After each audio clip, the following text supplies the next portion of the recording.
Hello everyone, welcome to my YouTube channel. मेरा नाम है पूनम पांडे और मेरे चैनल का नाम है अलियार बाय पूनम। अब जो सामने चेयर पे बैठी हैं उनका नाम है Lavanya. Lavanya, she is a very beautiful and a very sweet girl. उनका मेकअप आज हम करने वाले हैं and it's gonna be a bridal shoot makeup. यहाँ पे मैंने बेस तैयार कर लिया था, क्लिंजर कर लिया था, मिस्ट अप्लाई कर लिया था बिकॉज स्किन ड्राई थी। फॉलोड विच मैंने आई बेस लगाया। यहाँ पे प्रिसाइज आई मेकअप करने के लिए आई टेप लगाया है और उसके बाद मैंने बेस लगा लिया आई मेकअप स्टार्ट करने के लिए। आप देख सकते हैं मैं इस तरीके से राइट आँख में लगा रही हूँ, उसी तरीके से मैं लेफ्ट आँख में लगा के उसको अच्छे से ब्लेंड आउट कर लूँगी ताकि एक बहुत ही ब्यूटीफुल सा फ्लॉलेस बेस रेडी हो जाए। ट्रांजिशन क्रिएट करना था तो डार्केस्ट शेड लिया और इस तरीके से आंखों पे अप्लाई किया। पहला शेड जो था वो डार्केस्ट था, तो अभी हमें ट्रांजिशन क्रिएट करना है। तो फर्स्ट शेड के कंपैरिजन में हमें 2 शेड लाइटर लेना है और क्रीज लाइन पे लगा देना है। फिर सेकेंड शेड के भी कंपैरिजन में हमें लाइटेस्ट शेड लेना है और क्रीज लाइन के ऊपर लगाते चले जाना है। इस तरीके से एक बहुत फ्लॉलेस सा ट्रांजिशन क्रिएट हो जाएगा। सिमिलरली मैंने लेफ्ट साइड पे भी वही ट्रांजिशन क्रिएट कर लिया।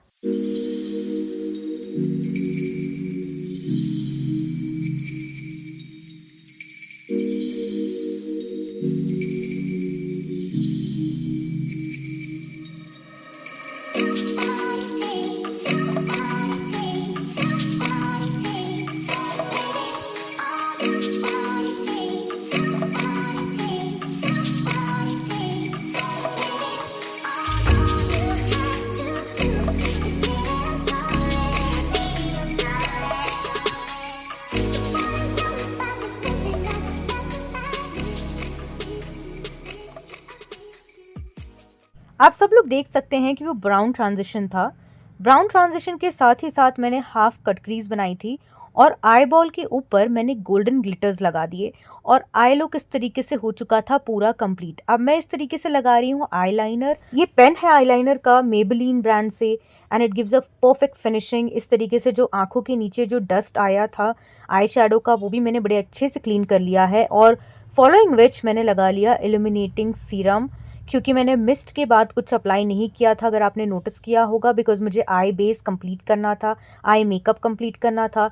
फिर एलिमिनेटिंग सीरम के बाद मैंने लगा लिया मॉइस्चराइज़र और यहाँ पे करेक्शन करना स्टार्ट कर दिया है मैंने, क्योंकि मुझे दिख रहा था अंडर आई पे डार्क स्पॉट्स है एंड देन पिगमेंटेशन है लिप्स के आसपास एंड कुछ कुछ डार्क स्पॉट्स हमें पिंपल की वजह से फेस पे भी दिख रहे हैं। तो मैंने इस तरीके से करेक्शन किया। करेक्शन करना इंपॉर्टेंट होता है ताकि पिगमेंटेशन या डार्क स्पॉट्स ना दिखे, बट इस तरीके से ऑरेंज या रेड करेक्शन लगाने के बाद न्यूट्रलाइज करना भी ज़रूरी होता है।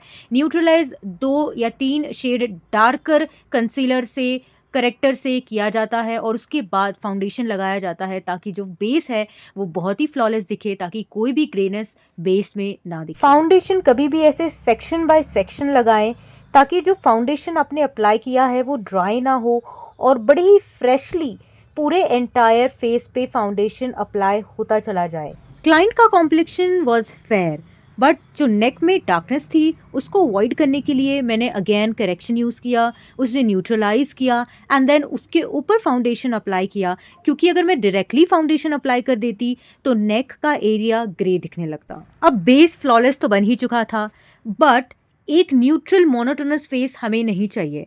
कॉन्टोर करना इज़ वेरी इंपॉर्टेंट। तो इसी तरीके से मैंने कॉन्टोर करना स्टार्ट किया। फोरहेड पे कॉन्टोर किया, जॉ लाइन पे कॉन्टोर किया एंड देन इसी तरीके से नोज पे भी कॉन्टोर कर दिया। अब the most favourite part of mind, blush लगाया बड़े ही प्यार से। This is a cream blush. इसके बाद पाउडरिंग करके हम powder blush and powder contouring भी करेंगे। Now blend blend and nicely blend ताकि एक परफेक्ट लुक क्रिएट हो जाए।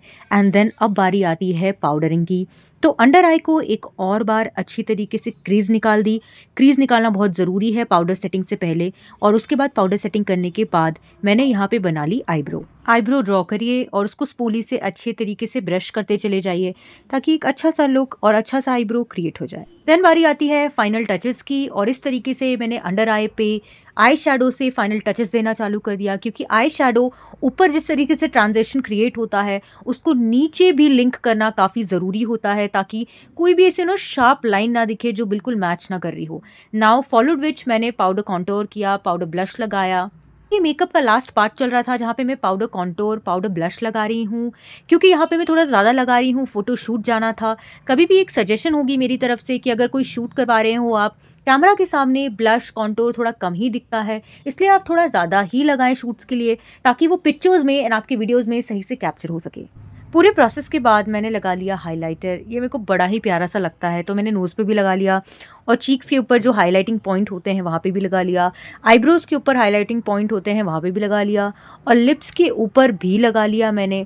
फिर अगर कभी आँख से पानी आ रहा हो तो आई बड दे दीजिए उनको, ताकि वो इस तरीके से उसको वाइप आउट करते रहें। फिर मैंने लगा लिया मस्कारा लगाया ऊपर लिड्स में एंड नीचे लिड्स में, फिर आई बड से वापस से क्लीन किया एंड देन फिनिशिंग टच दिया to the mascara and then उसके बाद मेकअप फिक्सर से उसे कम्प्लीटली लॉक कर दिया। नेक पे भी एक और बार क्रीज निकाली और उसे लॉक कर दिया। अब बारी आती है लिपस्टिक की। मैंने यहाँ पे वेरी मिस का एक बड़ी ही अच्छा सा shade, pink and brown mix shade लिया और उसको लिप लाइन किया एंड फिर उसको अंदर ड्रैग करती चली गई एंड इसी के ऊपर मैंने टॉपअप किया है एक कंसीलर से, ताकि एक अच्छा सा न्यूड सा पिंकिश मुझे बीच में मिल जाए।